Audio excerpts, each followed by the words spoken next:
कौन बनेगा नेता। नगर निगम के चुनाव पास आने वाले थे। पूरे कानपुर शहर में टिकट को लेकर मारामारी शुरू थी, लेकिन सबसे ज्यादा चर्चा में वार्ड नंबर 40 की सीट थी। वो इसलिए क्योंकि इस बार वहां की सीट महिला के लिए आरक्षित थी। अब सवाल ये था कि चुनाव लड़ेगा कौन। इससे पहले ठाकुर साहब वहां से पार्षद थे और इस बार उन्होंने अपनी पत्नी सीमा ठाकुर को टिकट दिलवाई और ठाकुर साहब की शान के कारण सीमा जी ने 20,000 वोटों से चुनाव जीत लिया। अरे बधाई हो सीमा भाभी, अब तो आप वार्ड की पार्षद बन गई हैं। अब तो हमारे काम आप ही करवाएंगी। अरे ये तो सिर्फ नाम की पार्षद बनी है, वो तो महिला सीट आ गई, वरना पार्षद तो मुझे ही बनना था।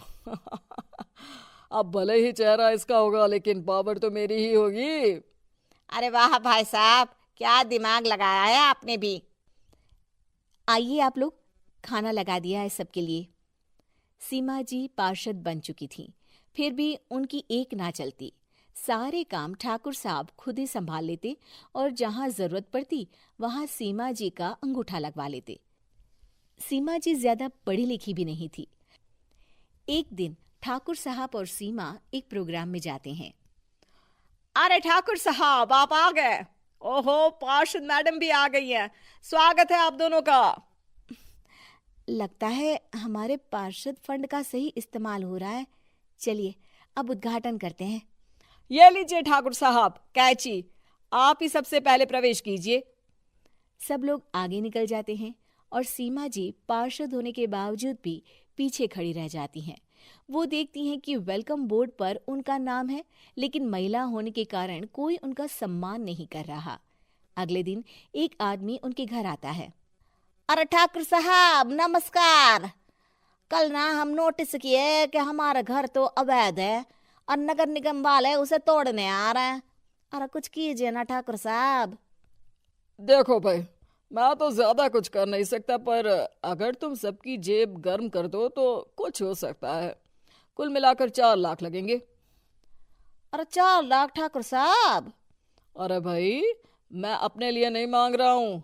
दरोगा है, इंजीनियर बाबू है, बड़े साहब है, सबको देना पड़ता है ना थोड़ा थोड़ा। बोलो है मंजूर? तभी वहां अचानक सीमा जी आ जाती हैं। अरे ये आप क्या कर रहे हैं? पहले इन्हीं लोगों से तो आपने वोट मांगे, अब इनसे ही पैसे ले रहे हो। अरे चुप रहो तुम। तुम्हारा काम है सिर्फ अंगूठा लगाना, तुम वही किया करो। मुझे दूसरे काम तुम मत सिखाओ, समझी? और तुम ना जाओ, अब पैसे लेकर आओ, वरना जेसीबी किसी भी वक्त आती होगी। सब कुछ ऐसे ही चलते रहता है। एक दिन सीमा जी और ठाकुर साहब को एक लोकल मीटिंग में बुलाया जाता है। वहां पर कई और अधिकारी लोग भी मौजूद रहते हैं। अब मैं चाहूंगा कि ठाकुर साहब हमारे बीच 2 शब्द कहें। मेरे प्यारे भाइयों और बहनों, आज मेरा सौभाग्य है कि मैं आप सबकी सेवा दिन रात कर पा रहा हूं। आपने मेरी पत्नी को भारी मतों से जिताया है, इसलिए मैं आप सभी का शुक्रगुजार हूं। मैं आप सबसे वादा करता हूं कि हमेशा की तरह हमारे वार्ड में किसी को कोई तकलीफ नहीं आने दूंगा। सभी लोग तालियां बजाने लगते हैं। अब मैं माननीय पार्षद मैडम को स्टेज पे बुलाना चाहूंगा। अपने नाम को बुलाया सुनकर सीमा जी एकदम चौंक जाती है। उन्हें बिल्कुल उम्मीद नहीं थी कि इतनी बड़ी जगह उन्हें मंच पर बुलाया जाएगा। जैसे तैसे वो मंच पर चढ़ती हैं। ऊपर जाते ही सीमा जी को सारी पुरानी बातें याद आ जाती हैं कि किस तरह उनके पति उन्हें कभी भी आगे बढ़ने नहीं देते और उनके नाम से गलत काम करते हैं। वो बोलने लगती हैं। मैं आपके वार्ड की पार्षद सीमा हूं। आप में से बहुत कम लोग ही मुझे जानते होंगे, क्योंकि इससे पहले मुझे कभी ऐसा मौका ही नहीं मिला। सारे मौके मेरे पार्षद पति यानी आपके ठाकुर साहब ही लेते रहे, लेकिन आज ये मौका मुझे मिला है तो मैं इसे ऐसे ही नहीं जाने दूंगी। मैं आपको ये बताना चाहती हूँ कि आपके ठाकुर साहब मेरे नाम की आड़ में गैर कानूनी काम करते हैं, जिस पर अंगूठों के निशान मेरे होते थे। काम ना हो पाए।